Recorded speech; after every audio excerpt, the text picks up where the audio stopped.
Eh bien, bonjour à tous. Alors là, je vais faire courir Jean-Daniel, qui court déjà d'une caméra à l'autre, mais en plus, je vais avoir besoin qu'on ouvre les micros, parce que j'ai besoin de la participation des collégiens, sans qui cette prédication ne peut pas démarrer, parce que j'ai besoin d'une définition. Alors d'autres la connaissent, mais j'aimerais la leur, je pense, en tout cas que d'autres la connaissent. Et là, je pense que les parents risquent d'apprendre quelque chose. J'aurais besoin que vous m'expliquiez, que quelqu'un m'explique ce que c'est qu'un bolos. Ah, il y a un problème. Ah oui, les micros ne sont pas ouverts en fait, c'est ça. Voilà, donc là vous pouvez ouvrir le micro. Et donc je répète ma question, j'ai besoin de savoir ce que c'est qu'un bolos. Est-ce que quelqu'un peut m'expliquer ce que c'est qu'un bolos? J'ai commencé à entendre ce mot à partir de l'entrée en sixième de Théo, en gros. Personne ne sait ce que c'est qu'un bolos? C'est un ringard. Un ringard. Une autre idée? J'ai vu que ça a toussé chez Élisée, là.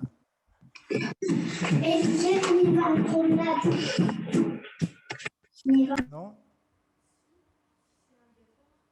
Un gaffeur. Quelqu'un dit un ringard, d'autres un gaffeur. Ok. Bon, on va essayer comme ça. Et une victime, c'est quoi une victime? Ah, là il y a... Ok.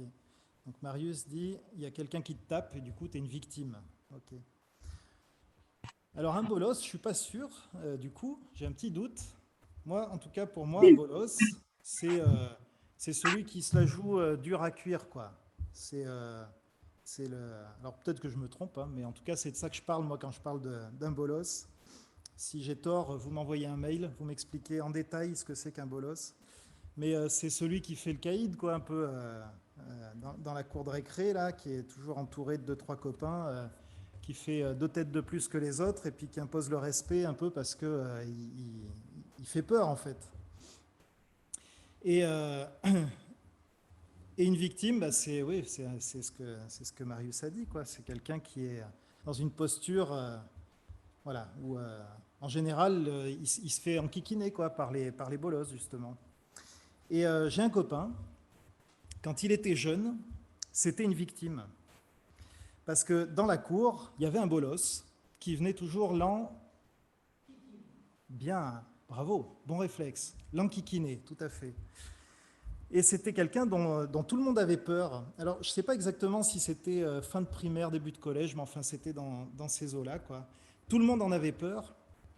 Et lui en particulier, donc, ben voilà, c'était une victime, c'était même sa victime quelque part.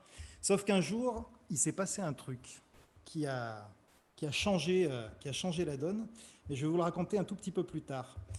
D'abord, avant de vous raconter la suite de cette histoire et ce qui s'est passé avec ce copain, on va d'abord ouvrir nos Bibles et on va voir un texte dans nos Bibles qui nous parle d'un bolos et d'une victime. Alors, pas tout à fait comme ceux qu'on croise à l'école ou au collège, plutôt de ceux qu'on peut croiser à l'église, parce qu'il y a aussi des bolosses et des victimes à l'église, figurez-vous. Alors ce texte, on le trouve dans l'évangile de Luc, au chapitre 18,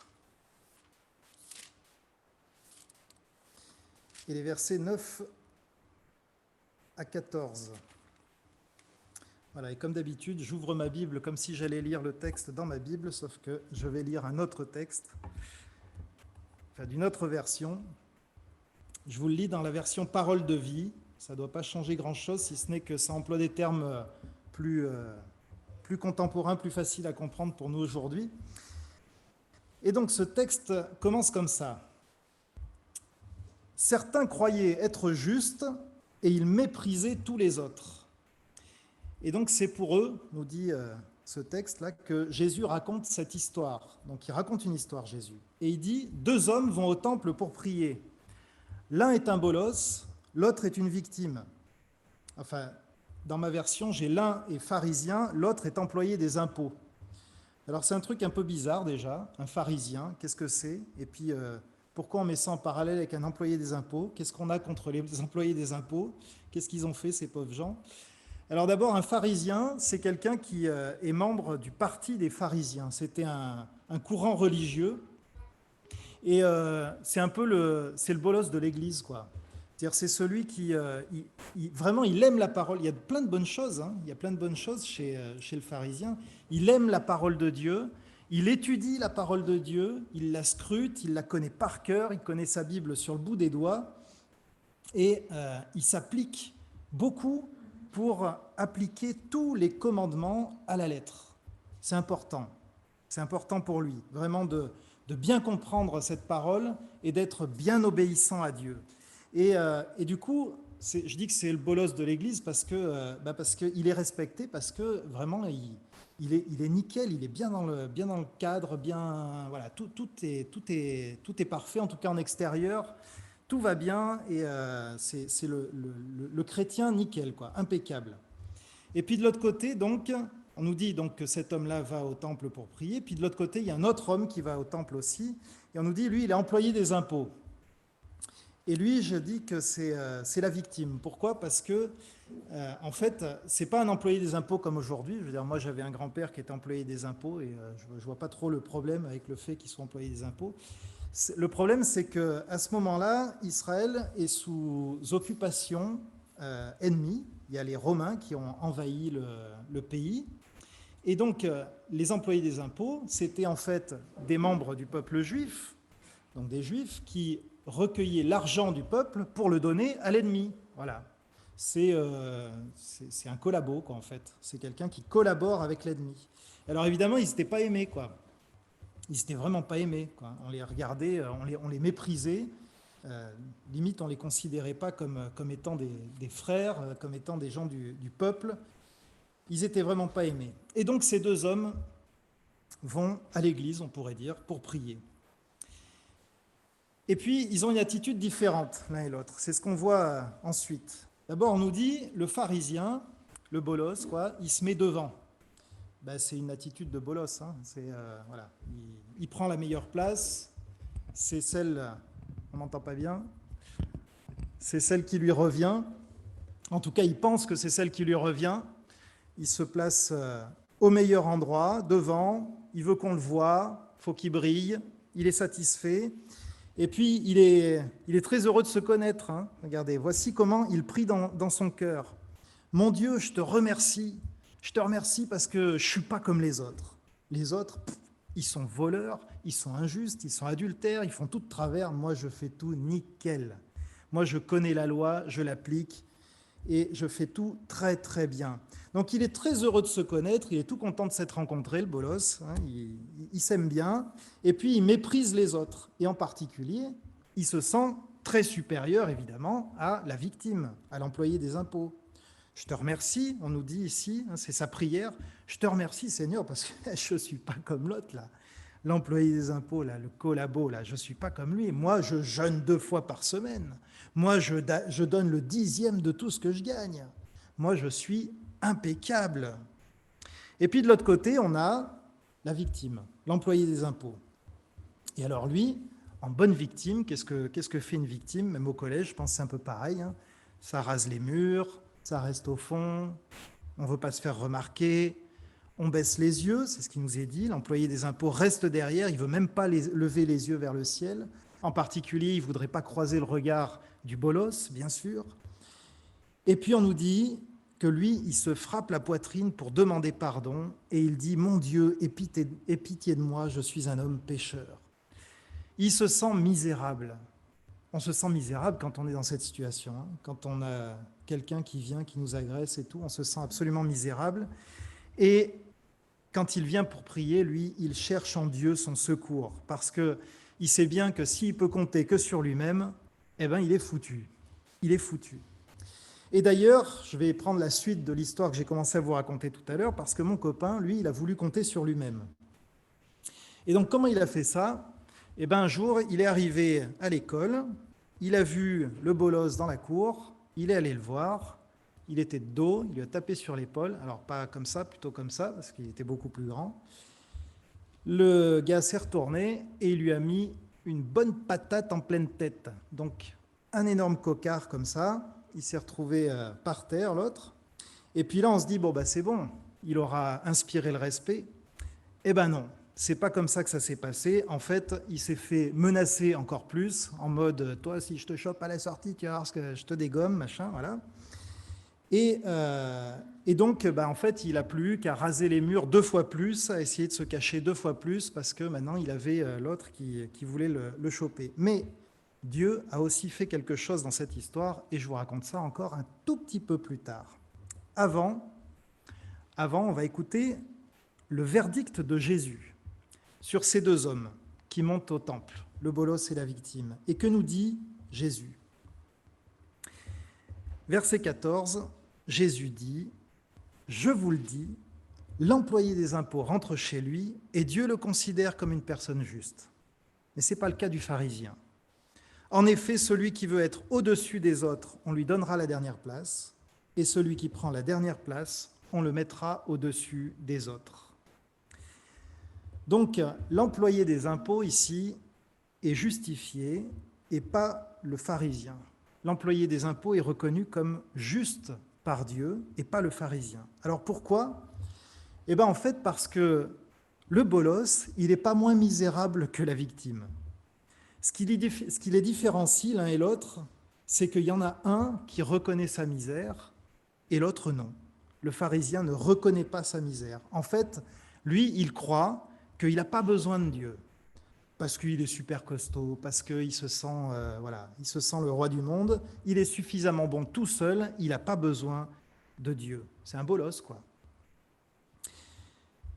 Quant à l'employé des impôts, c'est exactement l'inverse. Il se sent tout à fait misérable et il sait qu'il a besoin du Seigneur parce que, en fait, il sait très bien qu'il ne fait pas le poids de toute façon, ni face au bolos, ni face à la vie en général, en fait. Et donc, il se tourne vers le Seigneur et le Seigneur dit, c'est lui qui repart juste parce qu'il s'attend à moi, il me cherche. Alors, je termine avec l'histoire du copain. Comment s'est finie cette histoire? En fait, donc il a rasé les murs pendant plusieurs jours comme ça, et puis son père, en fait, son boulot, il vendait des boissons, son père, c'était son travail, et donc il faisait des livraisons chez des clients. Et puis un jour, ce copain a décidé de l'accompagner sur une livraison.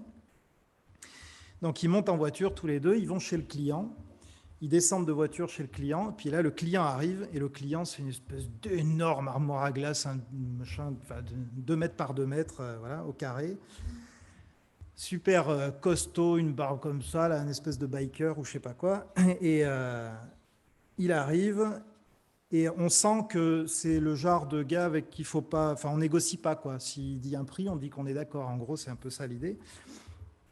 Le gars arrive, il prend une boisson, il l'ouvre avec ses dents, il crache le bouchon à côté, tout ça. Et puis il dit ouais, c'est bon, ça me va, je prends les caisses. Et puis il appelle son fils parce qu'il a besoin d'aide pour décharger les caisses du camion, quoi. Mais bon, je dis il appelle son fils, mais en fait on a l'impression qu'il appelle son chien, quoi. C'est voilà, il l'appelle en mode tu vas te ramener maintenant, t'as vu comment tu traînes, machin, magne-toi et tout. Bon bref, je vous fais pas les gros mots qui vont avec, vous pouvez les imaginer. Et le fils arrive, et mon pote qui voit arriver, il voit arriver le bolos du collège, qui là n'est plus un bolos d'un coup, enfin vachement moins. Et il comprend que si le fils se comporte comme ça à l'école, c'est en fait parce qu'il reproduit le comportement de son papa, de ce papa qu'il connaît. Alors, dans votre expérience de vie d'église, tout au long de votre vie, vous aurez l'occasion, de temps à autre, de rencontrer des pharisiens, des bolos de la vie d'église. Des gens très bien au demeurant, des gens qui sont attachés à la Bible, qui l'étudient, qui la connaissent sur le bout des doigts, et qui s'appliquent de toute leur force à l'obéissance. Et ça, c'est une très bonne chose. Ils connaissent les commandements, et les commandements pèsent sur eux de tout leur poids. Les commandements pèsent sur eux de tout leur poids. leur vie spirituelle est lourde, ça pèse lourd. Pourquoi ? Parce que leur père est sévère, sans complaisance, sans compassion. Et du coup, eux-mêmes sont sans complaisance, sans compassion. Eux-mêmes sont sévères, et ce qu'ils exigent pour eux-mêmes, ils l'exigent aussi des autres, et ils font peser aussi sur les autres le poids lourd de la loi et des commandements. Ce que Dieu attend de nous, ça n'est certainement pas que nous soyons des bolosses. Alors il ne s'attend pas non plus à ce qu'on reste des victimes. Et je trouve que c'est important de le dire aussi. Quand on s'approche de lui, dans notre misérable statut de victime, quand on reconnaît qu'effectivement c'est ce qu'on est, qu'aucun d'entre nous, en fait, n'est un bolos, ce que fait Dieu, c'est qu'il nous sort de ce statut de victime et il fait de nous ses enfants. Il fait de nous ses enfants. Et que fait un enfant ? Et j'arrive à la conclusion. On l'a dit un petit peu tout à l'heure, hein. On a parlé de Abba, on dit papa, parce qu'un enfant, il fait confiance à son père. Et pourtant, nos pères ici-bas, ils sont pécheurs, hein. Et bien même comme ça, tout pécheurs qu'ils sont, on les aime. Mais notre Père de là-haut, lui, il est parfait. Et alors, les commandements ne sont plus un poids parce qu'ils sont le fruit de l'amour. C'est vrai qu'il y a de l'obéissance dans la vie chrétienne, et le bolos, il a raison de ce point de vue-là. Il y a de l'obéissance dans la vie chrétienne, on est appelé à obéir à la parole de Dieu. Mais cette obéissance, elle est rendue possible par l'amour du Père, parce que le Père nous a aimés, parce qu'il nous aime. Et les disciples eux-mêmes, on dirait qu'ils ont un peu de mal à le comprendre. En tout cas, c'est ce que suggère la suite de notre texte, et je vous laisse ça en conclusion. Je vais lire les versets 15 à 17, qui disent « Des gens amènent aussi les bébés à Jésus pour qu'il les touche. En voyant cela, les disciples leur font des reproches. Mais Jésus fait approcher les bébés et il dit « Laissez les enfants venir à moi, ne les en empêchez pas. En effet, le royaume de Dieu appartient à ceux qui sont comme les enfants. Je vous le dis, c'est la vérité, si quelqu'un ne reçoit pas le royaume de Dieu comme un enfant, cette personne ne pourra jamais y entrer. » Alors cet après-midi, je vous suggère d'aller dans votre chambre et de vous abandonner à ce papa qui vous aime, ce papa aimant. Comme l'employé des impôts, vous pouvez dire quelque chose comme « Seigneur, c'est vrai, je ne mène pas la vie que tu voudrais que je mène. C'est vrai que je suis pécheur. C'est vrai que je ne me sens pas à la hauteur. C'est vrai que je me sens misérable. C'est vrai que je suis plein de peur. Viens me sauver, Seigneur. Viens me chercher, viens me sauver. » Et puis, laissez cet amour de Dieu et son pardon remplir votre cœur. Je vais prier.